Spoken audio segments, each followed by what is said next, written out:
போன எபிசோட்ல பார்த்துருப்பீங்க. ஆக்சுவலி நம்மளுடைய ஓல்ஜியானுடைய அந்த பாரை வந்து இது பண்ணிடுறாங்க. ஸோ ஜப்தி பண்ணிடுறாங்க. இனிமேல் வந்து பண்ண முடியாதுமா அப்படின்னு சொல்லிட்டு எதுவாக இருந்தாலும் நீ மேல இடத்துல பேசிக்கோமா அப்படின்றாரு. அதே நேரத்தில் இங்கே ஹீரோவும் வந்து பார்த்தீங்கன்னா திடீர்னு நைட் வந்து பார்க்குறான். அங்கங்கே தேடி பார்க்குறான். பார்த்தா கடையை காணோம், யாரையுமே காணோம். கூப்பிட்டும் பார்க்குறான் ஓல்ஜியான் குய்பிஜின் அப்படி அப்படின்னு. பட் எந்த ரெஸ்பான்ஸும் இல்லை. அப்படி இங்கே பார்த்தீங்கன்னா மேல இடத்துல யமன்கிட்ட பேசிக்கிட்டு இருக்காங்க. யமன் வந்து இல்லைம்மா உனக்கு வந்து பனிஷ்மெண்ட் கொடுத்துருக்குது, நீ இந்த மாதிரி வந்து ரூல்ஸ் மீறிட்ட, அதனால வந்து உனக்கு இந்த மாதிரி கொடுத்துருக்கோம் அப்படின்னு சொல்லிட்டு இருக்காங்க. அது மட்டும் இல்லாமல் இவங்க வந்து இல்லை மேடம் நாங்கள் எதுவும் தப்பா பண்ணல அப்படின்றப்ப இங்க பாரு நீ ரூல்ஸை மீறி இருக்க. முதல் விஷயம் அந்த பொண்ணுக்கு எப்போ குழந்தை கொடுக்கணும் கொடுக்க கூடாதுங்கிறத மேல இருக்கவங்க பாத்துக்குவாங்க. நீ எதுக்கு தேவையில்லாம அதுல இன்வால்வ் ஆகுற? உனக்கு என்ன கொடுக்கப்பட்டிருக்கோ அதை மட்டும் செய்யணும். அதை மீறி தேவையில்லாம செஞ்சிருக்க அப்படின்னு சொல்லி சத்தம் போடுறாங்க. இவங்க வந்து மன்னிச்சிருக்க மேடம் அப்படி அப்படின்றாங்க. அதே நேரத்தில் பக்கத்துல கூப்பிட்டு என்னை பார்த்தா என்ன ஜோக்கர் மாதிரி தெரியுதா உனக்கு அப்படின்னு.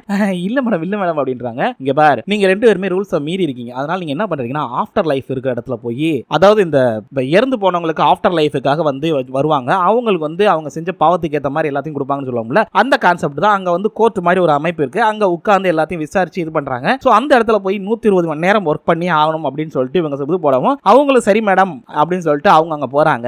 நல்லா தெரிஞ்சுக்கோங்க, நம்ம பூமியில இருக்கிற 120 மணி நேரங்கிறது வேற, அங்க இருக்கிற 120 மணி நேரங்கிறது வேற. இங்க ஆஃப்டர் லைஃப்ல ஒருத்தர் இறந்து வந்து உட்கார்ந்துருக்கான். சோ அங்க பாத்தீங்கன்னா குய்பிஜின் வில்ஜியான் எல்லாருமே இருக்காங்க. சோ அது போக வந்து 3 கமிட்டி மெம்பர்ஸ் இருக்காங்க. அவங்க வந்து விசாரிக்கும் போது தம்பி நீ வந்து ஃபுட் டிபார்ட்மெண்ட்ல ஒர்க் பண்ணிருக்க இல்லையா அப்படின்னு. ஆமா சார் அப்படின்றான். ஆனா நீ வந்து ஃபுட்ல வந்து தேவையில்லாத இன்கிரிடியன்ட் கெமிக்கல் கலர் கலந்துருக்க, அது போக வந்து ஃபாஸ்ட் ஃபுட்டுங்கிற பேர்ல நிறைய கெமிக்கல் அதுல கலந்துருக்கேப்பா, இதெல்லாம் பாய்சன் ஆயிரும்ல, அப்படி அதைத்தான மக்களுக்கு கொடுத்துருக்க வித்துருக்க அப்படின்றப்ப இது எல்லாருமே பண்றதுதானே அப்படின்றான். அப்படிலாம் கிடையாதுப்பா, தப்பு தான் யார் பண்ணாலும். ஸோ உனக்கு அதனால கிரேட் சி கொடுக்குறோம் அப்படின்றாங்க. இவனுக்கு ஒன்றும் புரியல, நமக்கு ஒன்றும் புரியல. ஆக்சுவலி அதுக்கு வந்து நம்ம ஓல்ஜியான் எடுத்து சொல்றாங்க கிரேட் சினா என்ன அப்படிங்கிறத. இங்க பாரு கிரேட் ஏங்கிறது மனுஷனா பிறக்கிறது, கிரேட் பிங்கிறது நாயா அதாவது அனிமலா பிறக்கிறது, கிரேட் சிங்கிறது வந்து பூச்சிகளா பிறக்கிறது. உனக்கு வந்து அந்த அப்படின்றாங்க. சரி ஓகே அது என்ன பூச்சியா பிறக்க வைக்கணுங்கிறத ஓல்ஜியான் சொல்றாங்க. இவன் வந்து உணவுத்துறையில ஒர்க் பண்ணிருக்கான், மக்களோட உயிருக்கு ஆபத்து வரும் தெரிஞ்சும் அந்த தப்ப தைரியமா பண்ணிருக்கான், பண்ணிட்டு இவ்வளவு நிக்கிறான். அதனால இவனை வந்து சாணம் சாப்பிடக்கூடிய பூச்சியா வந்து இது பண்ணுங்க அப்படின்னு சொல்லுவாங்க. இந்த பூச்சி சில பூச்சிகள் ஈ இருக்குல்ல, ஈ வந்து இந்த சாணத்துல உட்காரும், எல்லா இடத்துலயுமே உட்காரும்ல, சோ அந்த மாதிரி ஒரு பூச்சியா மாத்துங்க அப்படின்றாங்க. சொல்லப்போனா ஈயா மாத்துங்க அப்படின்னு சொன்ன உடனே இவங்க வந்து இதுதான் கரெக்ட் அப்படின்னு சொல்லிட்டு அவனை ஈயா மாத்தி விட்டுறாங்க. அப்படியே எடுத்து காட்டுறாங்க. ஃபயர் ஃபைட்டர்ஸ் இறந்து வந்து உட்கார்ந்துருக்காங்க. கிட்டத்தட்ட ஒரு 7 ஃபயர் ஃபைட்டர்ஸ் இறந்து வந்திருக்காங்க. அவங்க வந்து முதல்ல இந்த கமிட்டி மெம்பர் வந்து உங்களுக்குலாம் நாங்க வந்து மரியாதை கொடுக்குறோம். ஏன் அப்படின்னா நீங்க வெறும் 7 பேர் மட்டுமே பாத்தீங்க அப்படின்னா கிட்டத்தட்ட ஒரு 300 மக்களை காப்பாத்திருக்கீங்க அந்த நெருப்புல இருந்து. சோ நீங்க அங்கதான் உங்களோட உயிரையும் விட்டுருக்கீங்க. அதனால உங்களுக்கு வந்து நாங்க மரியாதை கொடுக்குறோம், வந்து ரொம்ப சந்தோஷப்படுறோம் அப்படின்ற மாதிரி சொல்றாங்க. சோ அவங்களுக்கு ஒரு நல்ல மரியாதை கொடுக்குறாங்க. கொடுத்துட்டு உங்களை வந்து கிரேட் ஏக்கு நாங்க வந்து இது பண்றோம் அப்படின்றப்ப அவர் வந்துட்டு கிரேட் ஏனா என்னன்னா மனுஷனா பிறக்கிறதுக்கு ஏற்பாடு பண்றோம். அது மட்டும் இல்லாம நல்ல ஒரு வெல்த்தியான ஃபேமிலியில பிறந்து வெல்த்தியா வளர்ற அளவுக்கு, அதாவது ஒரு பணக்கார வீட்டில் பிறந்து பணக்காரனாவே வாழ்ந்து இப்ப இருக்கிற மாதிரி நல்லதே பண்ணுங்க அப்படிங்கிற மாதிரி தான் சொல்றாங்க. சோ இத கேட்டன இன்னொருத்தர் என்ன சொல்றாரு அப்படின்னா நீங்க கொடுத்த ஆஃபருக்கு ரொம்ப நன்றி, ஆனா எங்களுக்கு அதுலலாம் ஆசை இல்ல, எங்களுக்கு நார்மலான ஒரு குடும்பத்துல பிறந்து நாங்க திரும்பவும் ஃபயர் ஃபைட்டர் ஆகணும் நாங்க 7 பேருமே அப்படின்றப்ப ஓல்ஜியான் வந்து என்ன சொல்றாங்க அப்படின்னா இல்லப்பா இங்க பாருங்க, ஒரு தடவை நீங்க ஃபயர் ஃபைட்டரா பிறந்து இறந்துட்டீங்க, திரும்பவும் அந்த மாதிரிலாம் எங்களால பண்ண முடியாது, உங்களுக்கு அந்த வெல்த்தியான லைஃபை கொடுக்கறதா எங்களுடைய சட்டத்திட்டங்கள், நாங்க அதை கரெக்டா கடைபிடிச்சாகணும் அப்படின்னு சொன்ன உடனே அது மட்டும் இல்லாம நம்ம குய்பிஜின் ஒன்றும் பிரச்சனை இல்லை, இங்க பாருங்க நீங்க வந்து நல்ல ஃபேமிலியில பிறந்து நல்லா வளர்ந்து 7 பேருமே ஒரு பேண்ட் ஆரம்பிப்பீங்க, அதை வந்து BLS அப்படின்னு போட்டு ஆரம்பிச்சு நீங்க நல்ல பெரிய இன்னொன்னும் பணக்காரனாகி நல்ல சந்தோஷமா நிறைய நல்லது பண்ணுவீங்க இன்னும் அப்படின்னோடனே அவங்களும் சந்தோஷப்படுறாங்க. எல்லாருமே ரொம்ப நன்றி அப்படின்றாங்க. அதாவது இந்த 7 பேர் இதுக்கு முன்னாடி வந்து தன் உயிரை கொடுத்து வந்து எல்லாரையும் காப்பாத்தினாங்க. அது மட்டும் இல்லாம இப்ப பெரிய பணக்காரங்க ஆயிட்டா என்ன பண்ணுவாங்க, எப்பயும் போல நிறைய ஹெல்ப் பண்ணுவாங்களா, அந்த மாதிரி பண்றதுக்கான ஒரு ஏற்பாடு பண்ணி தர்றாங்க. அதே மாதிரி இப்ப எல்லாரையும் அந்த முதல் ஒருத்தன் தான் அவன், அது போக இந்த 7 பேரை கூட்டு போய் அவங்க எல்லாருடைய அந்த பழைய மெமரிஸ் அப்புறம் அழிக்கிறாங்க. அதாவது இந்த லைஃப்ல நடந்த எல்லா விஷயத்தையும் அழிச்சு விடுறாங்க. அதுக்கு முதல் எடுத்தோடனே வந்துட்டு அந்த பூச்சியா ஒருத்தன் கொடுத்தாங்கல்ல அவனை முதல்ல அனுப்புறாங்க. அவன் இல்ல எனக்கு பயமா இருக்கு அப்படின்றப்ப இங்க பேர் ஒண்ணு இல்ல 5 செகண்ட் சும்மா போய் நில்ல, இது ஒரு குளியல் மாதிரி தான், எல்லாத்தையும் மறந்துடுவா அப்படின்னு சொல்லிட்டு பயப்படாம போன்னு அனுப்பிச்சிக்கிறாங்க. அங்க பாத்தீங்கன்னா உள்ள போன ஏதோ புகை மாதிரி ஃபார்ம் ஆகி அப்படியே சல்லன்னு இதாகுது. ஒரு சின்ன மியூசிக் மாதிரி ரைஸ் பண்றானுங்க. டாப்னு பாத்தீங்கன்னா அவன் வெளியே வரும்போது எல்லாத்தையும் மறந்துட்டு வந்துடுறான். என்னப்பா பயமா இருக்கா அப்படின்னு என்ன சொல்றீங்க அப்படின்றான். சந்தோஷம் நீ கிளம்பு அப்படின்றாங்க. சோ இவங்க 7 பேருக்கும் அதே மாதிரி கொடுத்து எல்லாத்தையும் அனுப்பியிருப்பாங்க. அப்படியே இங்க நம்மளுடைய குய்பிஜின் அது போக வந்து ஓல்ஜியான் 2 பேருமே ஒரு காஃபி சாப்பிட்டு பேச ஆரம்பிக்கிறாங்க. யாரு நம்ம ஓல்ஜியான் சொல்றாங்க ஐயோ இப்பதான் 24 மணி நேரம் கூட இன்னும் முடியல, வெறும் 12 மணி நேரம் தான் முடிஞ்சிருக்கு, இன்னும் டைம் இருக்குது, 120 மணி நேரம் நம்ம எப்படிதான் ஒர்க் பண்ண போறோமோ தெரியல அப்படின்னு அவங்க புலம்புறாங்க. ஆனா குய்பிஜினை பொறுத்த வரைக்கும் இல்லமா நம்ம வந்து இப்ப வந்து பனிஷ்மெண்ட்ல இருக்கும், இதை வந்து அக்செப்ட் பண்ணி தான் ஆகணும் அப்படின்றப்ப அதே என்னமோ உண்மைதான், என்ன நடந்தாலும் இதை வந்து நம்ம ஃபினிஷ் பண்ணி தான் ஆகணும், அப்புறம் தான் நமக்கு நம்ம பாருக்கு வந்து திரும்ப கிடைக்கும் அப்படின்றாங்க. அது போக வந்து இவர் எனக்கு ஒரு டவுட், இந்த கிரேட் சி இருக்குல்ல அதை பத்தி கொஞ்சம் தெளிவா சொல்ல முடியுமா அப்படின்றப்ப இங்க பாரு கிரேட் சிங்கிறது பூச்சியா பிறப்பான், ஆனா அவன் எந்த பூச்சியா பிறக்கணுங்கிறத நம்ம தான் டிசைட் பண்ணணும் அப்படின்றாங்க. சோ அதுல நிறைய பூச்சி கேட்டகரி இருக்குல்ல அந்த மாதிரிலாம் பிறக்க வைக்கலாம் அப்படின்றாங்க. என்னைய கேட்டா grade C, grade A, grade B எதுவா இருந்தாலும் சரிதான், எனக்குலாம் எதை கேட்டாலும் எதை கொடுத்தாலும் அக்செப்ட் பண்ணிட்டு நான் திரும்ப ஆஃப்டர் லைஃபுக்கு போயிருவேன் அப்படின்றாங்க. ஏன் அப்படின்னு கேட்கும்போது, ஆமா ஆக்சுவலி வந்துட்டு ஆஃப்டர் லைஃபுக்கு போகும்போது உன்னுடைய பழைய நினைவுகளை பூரா அழிச்சிருவாங்க, அதனால நீ சந்தோஷமா போகலாம், எந்த ஒரு வழிகளும் இருக்காது. எனக்கு இப்போ ஒரு 500 வருஷமா வாழ்றதுனால என்ன கிடைக்குது? ஒன்றும் கிடைக்கல. வழிகள் நிறைஞ்ச வாழ்க்கையை என்னோட மெமரியில சுமந்துக்கிட்டே அதை வாழ்றேன். அதாவது வந்து நம்மளுடைய ஞாபகங்களையும் அழிக்க மாட்டானுங்க. இந்த 500 வருஷமா உங்களுக்கு தண்டனை ஒன்று கொடுத்துருப்பானுங்க. அது எப்படி தெரியுமா? அதாவது உங்க வாழ்க்கையில் நடந்த கஷ்டமான விஷயங்கள், நினைவுகள் எல்லாமே உங்ககிட்ட இருக்கும். ஸோ அதோட நினைவுகளை அழிக்காம இருக்கிறனால என்ன ஆகும்? ஆட்டோமேட்டிக்கா வழிகள் நிறைஞ்ச வாழ்க்கையா மாறிடும். அது ஒரு கடுப்பாயிருங்க. என்னடா லைஃப் இது, நம்ம வந்து எப்படா சாகுறதுன்ற அளவுக்கு கொண்டு வந்துருவானுங்க. ஆக்சுவலி இந்த ஒரு சொல்லுவாங்க இல்ல, சாகா வரம் வேணும்னா, ஆக்சுவலி சாகா வரம்ங்கிறது ஒரு மிகப்பெரிய சாபம் சொல்லுவாங்க. காரணம் என்ன அப்படின்னா, நம்மளை சுத்தி இருக்கிறவங்க எல்லாரும் இறப்பாங்க, ஆனா நம்ம இருந்துகிட்டே இருப்போம். ஒரு ஸ்டேஜுக்கு மேல நமக்கே வாழ்க்கை வெறுத்துரும். அதைத்தான் வந்து அப்படி சொல்லுவாங்க. ஸோ இவங்க வந்து எனக்கு அதெல்லாம் மறந்துட்டு சந்தோஷமா இருக்கணும் அப்படின்றாங்க. பட் குல்பிஞ்சின் என்ன கேட்கிறாரு அப்படின்னா, சரி எனக்கு ஒரு டவுட், அட்லீஸ்ட் உன் வாழ்க்கையில ஒரு ஒரு ஒரு பர்சன்டேஜ் கூடவா வந்து சந்தோஷமான விஷயம் நடக்கல அப்படின்றாரு. அப்படிலாம் ஒன்றும் இல்லை அப்படின்னு சொல்லிட்டு, இரு ஒரு நிமிஷம் இருக்கு, ஆக்சுவலி நான் எங்க அம்மா கூட இருந்தப்பெல்லாம் ரொம்ப சந்தோஷமா இருந்திருக்கேன் அப்படின்றாங்க. உண்மையாவா அப்படின்னு, ஆமா எங்க அம்மா வந்து என்னை அப்படி கவனிச்சுக்கிட்டாங்க, அது மட்டும் இல்ல என்னை அவ்வளவு செல்லமா வந்து கொஞ்சுவாங்க, எப்பயுமே எனக்கு என்ன வேணுமோ எல்லாத்தையுமே பக்காவா பண்ணி கொடுப்பாங்க, அது ஒரு நல்ல லைஃப், ஒரு தாய் கிட்ட இருக்கிறது தான் ஒரு குழந்தை விரும்பும் அப்படின்றாங்க. ஸோ இவர் வந்து அது என்னமோ உண்மைதாமா அப்படின்றாங்க. சரி ஓகே, இந்தா இது எல்லாத்தையும் கிளியர் பண்ணிட்டு வா, நான் போய் லைப்ரரியில தூசி துடைக்கிறேன் அப்படின்ட்டு போயிடுறாங்க.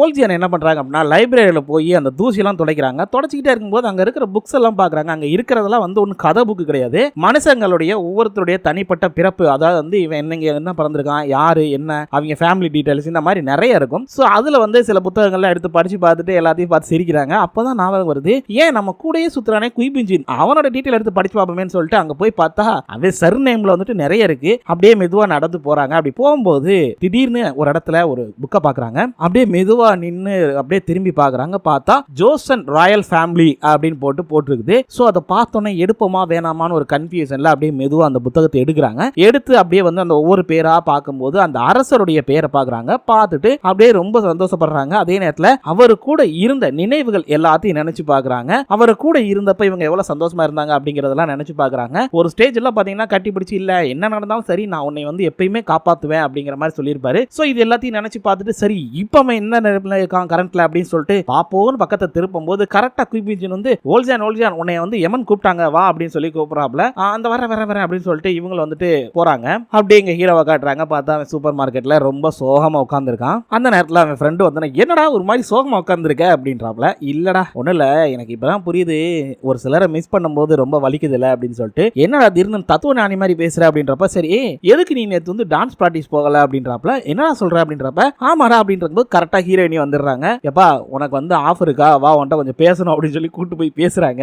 எதுக்காக வந்து நீ நேற்று டான்ஸ் பிராக்டிஸ் வரல அப்படின்னு கேட்கும்போது, இவன் ஆக்சுவலி என்னை மன்னிச்சிருப்பா, நான் வந்து ஒரு முக்கியமான பர்சனை மீட் பண்றதுக்காக போயிருந்தேன், அவங்கள மீட் பண்ண முடியல, அதனால வர முடியல அப்படிங்கிற மாதிரி சொல்லிடுறான். பட் இவங்க வந்து, இல்ல என்னை மன்னிச்சிரு, நான் வந்து உன்ட்ட மன்னிப்பு கேட்கணும். ஏன் அப்படின்னா நீ மெசேஜ் அனுப்பிச்ச, பட் நான் வந்து அதை படிச்சுட்டு ரிப்ளை பண்ணாம விட்டுட்டேன், என்னை மன்னிச்சிரு, நான் காலேஜ் அனுப்பலாம் தான் நினைச்சேன், ஏன் தப்பு தான் இது அப்படின்றாங்க. ஸோ அவன் சொன்னதை இவங்க வேற மாதிரி புரிஞ்சுக்கிட்டாங்க. அவன் வந்து இல்ல எனக்கு மனசு சரியில்லை அப்படிங்கிறத ஒரு வித்தியாசமா சொன்னான். பட் இவங்க அதை வேற மாதிரி புரிஞ்சுக்கிட்டாங்க. அவங்களை மன்னிப்புலாம் கேட்கும்போது, இல்ல நீ தப்பா புரிஞ்சுக்கிட்ட, நான் வேற ஒரு வேலையா போயிருந்தேன், அதனாலதான். சரி இப்பயும் சொல்றேன், நாளைக்கு கண்டிப்பா நான் பிராக்டிஸ்க்கு வந்துடுறேன், இப்போ நான் முக்கியமான ஒரு இடத்துக்கு போகணும் அப்படின்னு சொல்லிட்டு குடுகுடுன்னு ஓடி போய் பார்க்குறேன். அங்க பார்த்தா அவங்க இல்ல.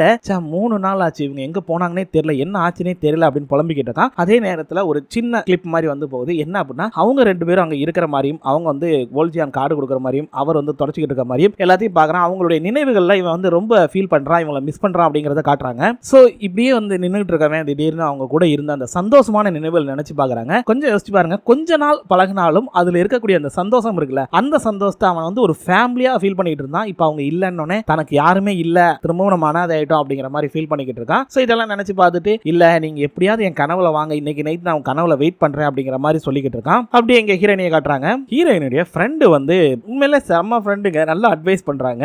ஏண்டி கொஞ்சமாவது அறிவு இருக்குதா, அவன் தான் மெசேஜ் பண்ணான்ல, அதுக்கு ரிப்ளைவாவது பண்ணிருக்கணும், அதையும் பண்ணாம வந்துட்டு இப்போ வந்து புலம்புற, நம்ம இப்ப புலம்பி என்ன பிரயோஜனம், எனக்கு தெரிஞ்சு அவன் வந்து உன்னை அவாய்ட் பண்ணது காரணம் இதுவா தான் இருக்கும்னு நினைக்கிறேன். அது மட்டும் இல்ல, உன்னை வந்து படத்தை கூட்டு போயிருக்கான், வெளியே கூட்டு போய் ட்ரெஸ் எல்லாம் வாங்கி கொடுத்துருக்கான், ஆனா அதுக்கப்புறம் மெசேஜ் பண்ணோன்னே நீ ரிப்ளை பண்ணல அப்படின்னு ஒரு வேளை வந்துட்டு உன் மனசு கல் மனசு அப்படின்னு நினைச்சு தப்பா புரிஞ்சுக்கிட்டானா என்னமோ, உனக்குள்ள காதல்ங்கிற ஒரு விஷயம் இல்லைன்னு நினைச்சானா என்னமோ அப்படின்னு சொல்லிட்டு இந்த பொண்ணு சொல்லும் போது, ஏய் என்னடி என்ன பண்ண சொல்ற, எல்லாமே ஏன் தப்புங்கிற மாதிரியே பேசுற அப்படின்றப்ப, ஆமா உன் தப்பு தான், நீ ஒழுங்கா பதில் பேசியிருந்தனா கூட அது டெவலப்பா தான் இருக்கும், இப்போதைக்கு டெவலப் பண்ணணும் அப்படின்னா வேற வழியே இல்ல, நீ அவனுக்கு கிஸ் கொடுத்துரு அப்படின்றப்ப என்னடி சொல்ற அப்படின்றாங்க. ஆமா இங்க பாரு, இந்த மாதிரி பசங்களுக்கு கிஸ் கொடுத்தோம் அப்படின்னா எமோஷனலா வந்து இதாயிருவாங்க. ஸோ கண்டிப்பா வந்து ஓகே ஆகும், ஒர்க் அவுட் ஆகுங்கிற மாதிரி சொல்றாங்க. உண்மையிலே இது நல்ல ஃப்ரெண்ட்ல இந்த மாதிரி தான் ஃப்ரெண்டுன்னு ஐடியா கொடுக்கணும் ஹீரோயினிக்கலாம். இப்படி இருந்தா ஹீரோக்கெல்லாம் ரொம்ப ஈஸியா இருக்கும் ஹீரோயினை கரெக்ட் பண்றது. ஸோ இவங்களும் ஐடியா கொடுக்கும்போது அவங்களும் சரி நான் செய்யறேன் அப்படின்னு ரொம்ப வருத்தப்பட்டு சொல்றாங்க. அப்படியே இங்க காட்டுறாங்க மேல் லோகத்துல. அங்க பாத்தீங்கன்னா எமன் மேடம் வந்து உட்கார்ந்துருக்காங்க. யாரு நம்ம ஓல்ஜியான் குய்பின்ஜின் எல்லாத்தையும் உட்கார வச்சு எல்லாம் அந்த டீ அதுக்கப்புறம் கேக் இதெல்லாம் கொடுத்து சாப்பிட உட்கார வச்சிருக்காங்க.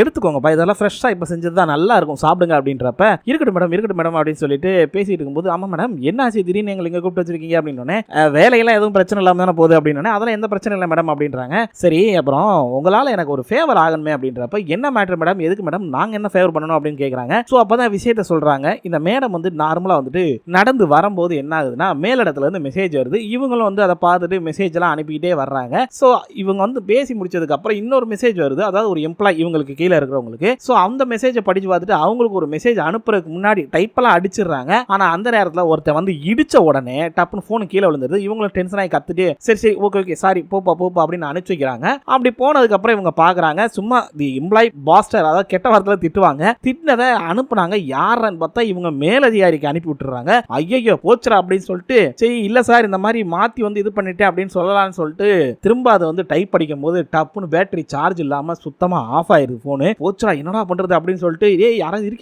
இருக்கீங்களாடான்னு சொல்லிட்டு ஃப்ரண்ட் ஆபீஸ்ல போய் பாத்தீங்க அப்படின்னா அங்க கீழே வந்து அந்த வயர் கனெக்ஷன் இருக்கும். சோ அதுல வந்து ஒரு பிளக்க மட்டும் பிடிக்கிட்டு இவங்க வந்து போய் சார்ஜ் எடுத்து சார்ஜ் போடுறாங்க போனுக்கு. ஆனா இங்க தான் ஒரு ட்விஸ்ட். அந்த பிளக் பாயிண்ட் எதுக்குரியதுன்னு பாத்தீங்கன்னா நேரா கூட்டு போய் காட்டுறானுங்க. அதாவது ஆஃப்டர் லைஃப் போறவங்களுக்கு அவங்களுடைய மெமரி அழிப்பாங்கல்ல அந்த மிஷினுடைய வயரு. சோ இப்போ என்ன மேட்டர்னா அதுக்குள்ள ஒருத்தர் இருக்கான், அங்க அழிக்கக்கூடிய அந்த பொண்ணு வேற இல்ல, அது ரெஸ்ட் ரூம் போயிருக்குது. சோ இவனு கொஞ்ச நேரம் நின்று பார்த்துட்டு என்னடா எதுவுமே தெரியல அப்படின்னு வெளியே வந்துடுறான். அந்த பொண்ணு வேமா வந்து சார் சாரி சார் எல்லாம் முடிஞ்சா ஒரு ரெஸ்ட் ரூம் போயிருந்தேன் அப்படிங்கிற மாதிரி சொன்னேன். முடிஞ்சுன்னு தான் நினைக்கிறேன் அப்படின்றான். சரி வாங்க அப்படின்னு சொல்லி கூட்டு போறாங்க. சோ இப்போ என்ன மேட்டர்னா இவன் வந்து மெமரி, அதாவது பழைய மெமரியோடயே அங்க போயிட்டான் அடுத்த லைஃபுக்கு, அதான் பிரச்சனையே இப்ப அப்படின்றாங்க. அது மட்டும் இல்ல இப்போ என்ன மேட்டர்னா அவனை எப்படியாவது பிடிச்சிட்டு வரணும் அப்படின்றப்ப நம்ம போல்சியான் வந்து கேக்குறாங்க சரி எங்களுக்கு என்ன கிடைக்கும் அப்படின்றப்ப என்னமா என்ன கிடைக்கும் கேட்கிற, வேலை தானே இது அப்படின்றப்ப அதெல்லாம் முடியாது, இங்க பாருங்க எங்களுடைய பாரை வந்து நீங்க சஸ்பெண்ட் பண்ணிட்டீங்க, எங்களுக்கு அதை ஓபன் பண்றதுக்கு பர்மிஷன் கொடுத்தா நாங்க வந்து கண்டிப்பா அதை செய்யறோம் அப்படின்றாங்க. இவங்க முதல்ல முடியாதுன்றாங்க. ஆனா அவங்க வந்துட்டு இல்ல நம்ம வந்து பேலடத்துல அவருடைய நம்பர் நம்மகிட்ட இருக்குல்ல, நம்ம பண்ண தப்பு தானே இவங்க பண்ணிருக்காங்க, சோ அதுக்கு என்ன தண்டனை அப்படின்றப்ப இவங்க யோசிக்கிறேன். சரி ஓகே இப்போ என்ன வேற ஏதாவது வேணுமா அப்படின்றப்ப ஆமா எக்ஸ்ட்ரா இன்னொரு 10 நாள் வேணும் அப்படின்னு கேட்டோடனே அவங்களும் சரின்றாங்க. அப்படி இவனை காட்டுறாங்க. இங்க பாத்தீங்க அப்படின்னா கம்யூனிட்டி மெம்பர் முன்னாடி உட்காந்துருக்கான். அவனுக்கு வந்து கேட்டகரி சீட் சொன்னோடனே அவன் சண்டைக்கு வர்றான். சரி இருப்பா அப்படின்னு சொல்லிட்டு இவங்க என்ன பண்றாங்கன்னா கலந்து பேசி போட அவனை வந்து கோழியா பிறக்க வைக்கிறோம் அப்படின்னு சொல்லிட்டு அனுப்பிச்சு விடுறானுங்க. இங்க பாத்தீங்கன்னா ஒரு கோழி பண்ணைக்கு அவன் ஆத்மாவா தான் வர்றான். சோ வந்து அங்க இருக்கிற முட்டையை பாக்குறான். சோ இப்போ என்னன்னா இந்த கோழி இருக்குல்ல அந்த கோழி போல ஒரு கோழியா தான் இவன் பிறக்க போறான். அங்க போனேன் இதான் என்னோட புது ஃபேமிலியா, நான் திரும்ப கோழியா பிறக்க போறேன் அப்படி இப்படின்னு கத்திக்கிட்டு இருக்கான். அதே நேரத்தில் இப்போ என்ன மேட்டுனா அங்க ஒரு சிஇஓ வர்றாப்ல, ஒரு பெரிய ஆள், ஒரு வயசான ஒரு வர்றாப்ல. சோ அவர் வரும்போது ஆஹா முட்டை நல்லா இருக்கு அப்படின்னு சொல்லிட்டு வரும்போது டப்புன்னு கால் வலிக்கு கீழே விழுந்துறாப்ல. அந்த நேரத்தில் அந்த ஆள் மயக்கத்துக்கு போய் ஒரு மாதிரி கோமா அந்த ஸ்டேஜுக்கு போயிடுறாப்ல. இவன் யதார்த்தமா அவரை தொடரான், என்ன செத்துத்து போயிட்டானோ இவன் அப்படின்னு சொல்லிட்டு ஒருவேளை இவன் அந்த எக் எடுத்து பொறிக்க தான் வந்தானோ அப்படின்னு சொல்லும் போது டக்குனு சரி ஹார்ட் பீட் இருக்கான்னு செக் பண்ணுவோன்னு அப்படி தொட்டு பாக்குறானா இல்லையா, படக்குன்னு உள்ள பூந்துடுறான். அப்படியே கண்ணை திறந்து பாக்குறான். பார்த்து எந்திரிச்சு அப்படி வீட்டுக்குள்ள போய் பாக்குறான். இவ்வளவு பெரிய வீடா, பெரிய பணக்காரன் போல இருக்கே இந்த பெருசு அப்படின்ட்டே போறான். இப்ப இவன் வீட்டுக்குள்ள நடந்து வரும்போது பாத்தீங்கன்னா அங்க ஒரு லேடி வேலை பாக்குறவங்க வர்றாங்க. சேர்மன் சார் உங்களுக்கான சாப்பாடு ரெடி ஆயிடுச்சு வந்து சாப்பிடுங்க அப்படின்றாங்க. சோ அதை கேட்டு இவன் போங்க வரேன்னு சொல்லிட்டு சேர்மனா பெரிய பணக்காரனா இருப்பான் போல இருக்கிறாங்க அப்படின்ட்டு யோசிக்கிறான். அதே நேரத்துல இங்க நம்ம ஹீரோவை காட்டுறாங்க. நம்ம ஹீரோ வந்து அப்படியே மெதுவா வந்து நடந்து வந்துகிட்டு இருக்கான் சோகமா. அந்த நேரத்துல அங்க வந்து ஒரு சின்ன பார் மாதிரி இருக்கு. ஆகா திரும்ப வந்துட்டாங்க போல இருக்குன்னு குடுக்குன்னு ஓடி போய் உள்ள பார்த்தா வேறொரு லேடி இருக்காங்க. அவங்க வந்து இல்லப்பா நைட்டு தான்ப்பா கடை, நீங்க நைட்டு வாங்க இப்ப திறக்கிறது இல்ல அப்படின்னு சொல்லிடுறாங்க. சாரிங்க அப்படின்னு சொல்லிட்டு அப்படியே கிளம்பி வெளியே வர்றான் சோகமா. அப்படி வரும்போது பாத்தீங்க அப்படின்னா அந்த பக்கம் குய்பின்ஜினுடைய வாய்ஸும் ஓல்ஜியோட வாய்ஸும் கேட்டுக்கிட்டு இருக்கு. இடத்த தேவையெல்லாம் மிஸ் பண்ணிட்டோம், கொஞ்சம் முன்னாடி வந்தா இந்த இடத்த நம்ம பிடிச்சிருக்கலாம் அப்படின்னு சொல்லி பேசிக்கிட்டு இருக்காங்க. அவன் பார்த்த உடனே அப்படியே அழுதுகிட்டு ஓல்சியான் நான் குய்பின்ஜின் ரொம்ப மிஸ் பண்ணேன் உங்களை அப்படின்னு சொல்லிட்டு குடுகுடுன்னு ஓடி போய் ரெண்டு பேரும் கட்டி பிடிக்க போகும்போது நம்ம குய்பின்ஜின் கூட வந்து டப்புன்னு கட்டி பிடிச்சிக்கிறாப்ல. சரா சரா சரா அப்படிட்டு உங்க ரெண்டு பேரும் நான் எப்படி மிஸ் பண்ண தெரியுமா, எங்க போனீங்க என்னாச்சு ஏதாச்சும் விசாரிச்சுட்டே இருக்கும்போது டே பூரா பொறுமையா பார் நாங்க திரும்ப வந்துட்டோம் அது உண்மைதான், ஆனா ஒரு சின்ன பிரச்சனை இருக்குது அதெல்லாம் சரி பண்றதுக்காக வந்திருக்கோம் அப்படின்னு சொல்லுங்க, எதுவா இருந்தாலும் ஒரு பாத்துக்கலாம் அப்படின்றான். சோ ஓகேடா பாத்துக்கலாம்டா அப்படின்னு சொல்லிட்டு எல்லாம் கிளம்புறாங்க. இதோட இந்த எபிசோட முடிச்சுறாங்க. நாளைக்கு என்ன நடக்குது அப்படிங்கறத நாளைக்கு பொறுத்து இருந்து பாருங்க. மீண்டும் நாளை சந்திக்கலாம். நன்றி.